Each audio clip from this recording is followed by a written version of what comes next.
New guns, thermal optic, night vision optics, map reworks, backpack reworks, armor folding, backpack folding, new faction, new bosses, bunker rework, market rework. Holy crap, this AMA was absolutely packed with new information, and I am telling you all of it in this video. Hey guys, Zavage here and welcome to Ghost of Tabor. If you're new here, I do guides and gameplay on VR shooters, and today we're discussing everything mentioned in the AMA from late January with Scott viewing on ScopeOG's Twitch. The whole thing is an hour and a half long, but I've condensed all of it into this video. So grab your favorite drink, sit back, and listen up. So first off, their new way of handling content and wipes going forward. When new features are ready, they're tested, these bugs are found by QA and they are fixed, and then it's released to the public.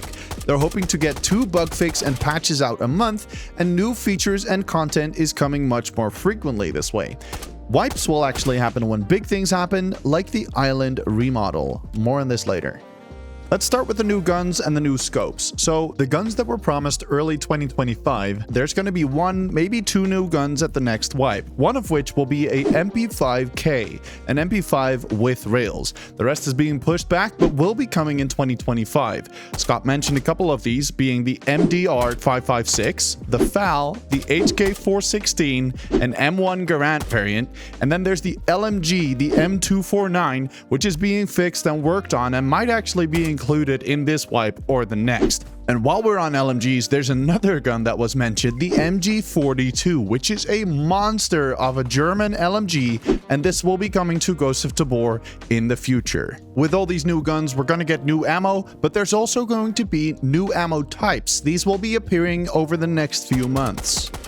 As for scopes, the next hotfix is going to include better optics. The scopes are getting reworked right now. Scott mentioned that the standalone players will no longer be at a disadvantage to the PC VR players, which is huge. Even the Quest 2 players will benefit greatly, and I think that's very important. As for new scopes, there are models that they're waiting for the developer, a thermal optic and a night vision optic. These were mentioned, but they are not coming anytime soon.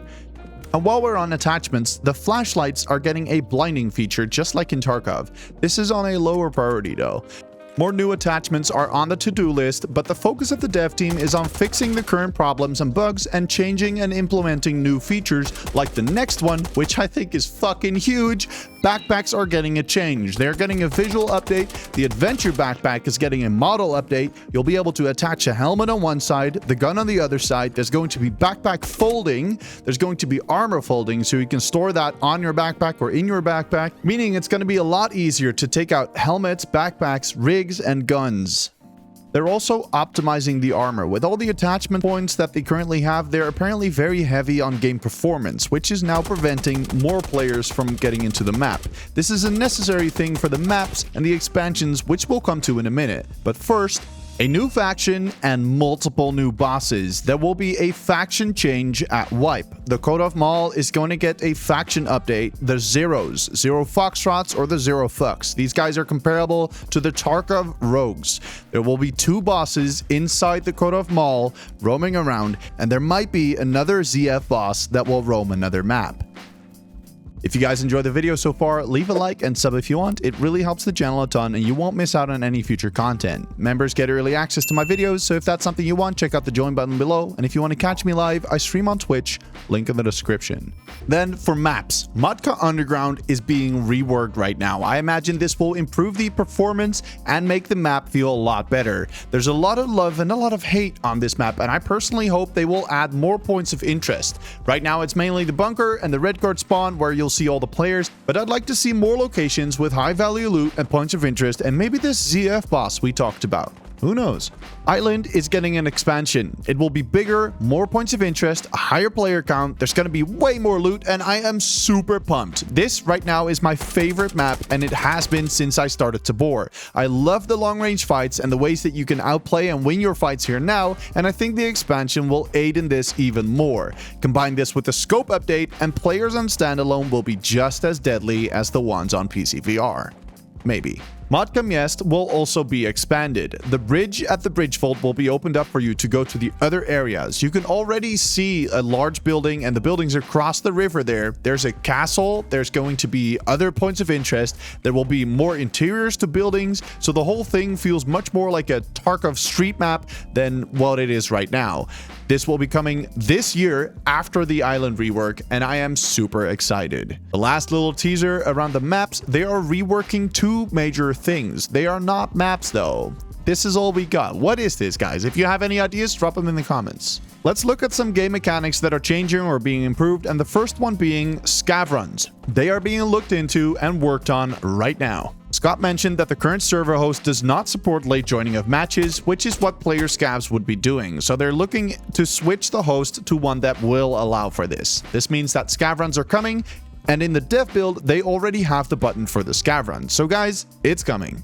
And while on the topic of scavs, at the wipe, the scavs were insane, and now they're back to easy mode. There was a hotfix pushed where they would allow changing the difficulty of the scavs in real time and not have to push another update. But once all of these systems are in place to tune the scavs without having to update the game, the difficulty will be raised again. Scott even talked about them making decisions, like when two players are coming up on a scav, one with an LMG and the other one with a pistol, the scav will prioritize the most dangerous player and lay suppressive fire on the guy with the LMG. Very interesting to hear, and we'll see what and how once this actually happens.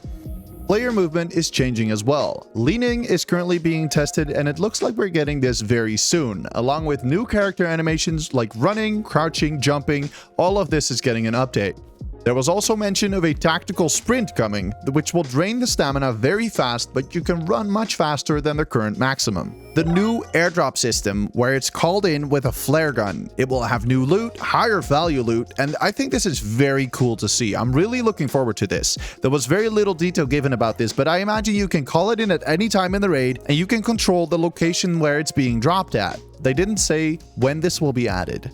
There was a lot of talk about the update for a bunker or a rework to the bunker where, just like in Tarkov, you need to gather items to upgrade the rooms and the utility items. I really like this. Take your generator, for example. You need to find spark plugs, nuts and bolts, circuit board, oil, all that stuff just to upgrade that to another level. Then the mention of the never wipe room. It's not happening. Instead, there will be a never wipe box or a never wipe crate. A box that you can put a couple things in, and Scott is hoping that this will be coming next wipe. The gun wall is getting a rework. Scott didn't mention when and what, but he did mention that he would like to mount the guns vertically. I agree that the gun wall needs a rework. It is very finicky, and I think the hitboxes for some of the items are way too big, and you should be able to pack it way tighter. But yeah, let's see what we're getting. Gunsmithing. Modular weapons are not on the priority list. It is a huge performance impact, and it's on their wish list, but there's other things that need to happen first before they can even think about implementing this. The market change, and first we'll mention the flea market because it's being scrapped. Scott called it a player-driven economy, what is going to be coming, and whatever is being sold at the market is what's being found by other players. He gave an example of an M4. Let's say a player finds an M4, Spectre doesn't have it in stock, the player gets a very high price for it, another player wants to buy this M4, they need to pay a high price for this as the M4 is low in supply. And something else he mentioned, which is very interesting, every item in the game will be available to buy and sell on this market. So this includes boss gear and key cards. Scott mentioned that every so often the traders will be restocked by the Tabor military or whatever they want to call it.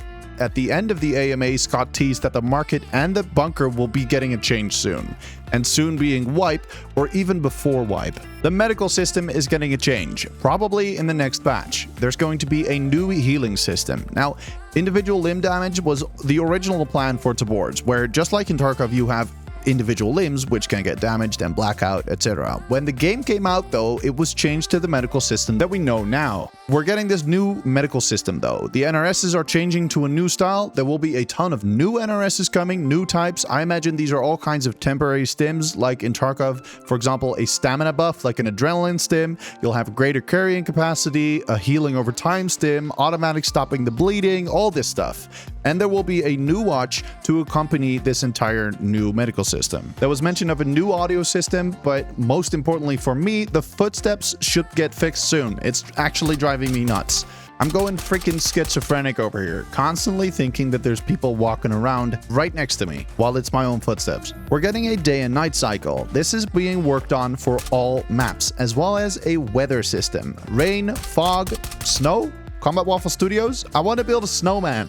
And the mission system is getting a rebalance. This is already being worked on, and you should see this getting launched very soon. Something else that was mentioned and still on the roadmap, weapon degrading and weapon cleaning. You have to take care of your weapons or they might jam. And the last thing worth mentioning is personalizing your bunker. It has been discussed and approved to work on internally in Combat Waffle Studios, and we might be able to personalize our bunker in the future.